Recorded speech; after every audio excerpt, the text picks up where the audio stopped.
We have not chosen the easiest path.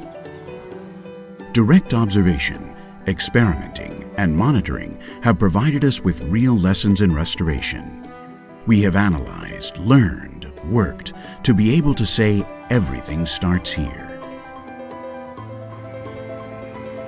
In LafargeHolcim, we have been working for a long time so that in parallel with the mining activity, the restoration work is properly carried out.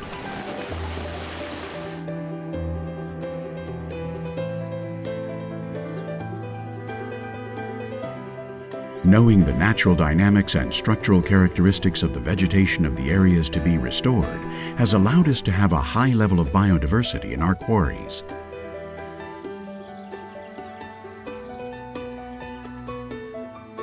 Some threatened species have found in the quarries a new ecological niche,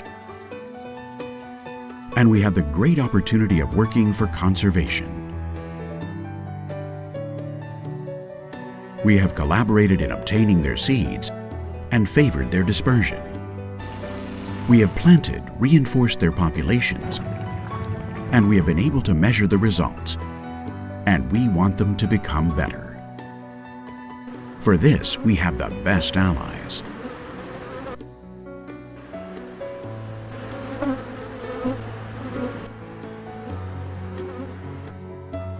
The different locations, clothed by the passage of time and tranquility, attract a large number of species that take advantage of these places to fulfill their biological cycle.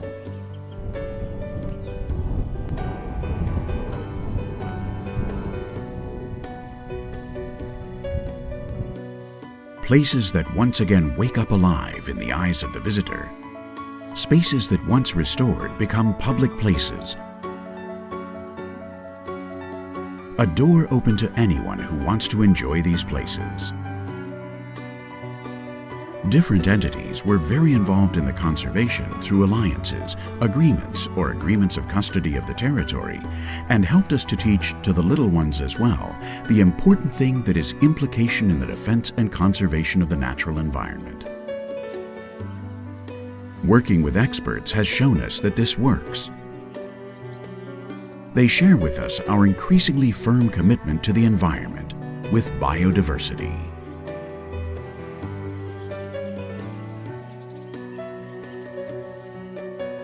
Our ambition is that new conception, a model, an example of restoration and regeneration of the natural environment for the whole extractive industry.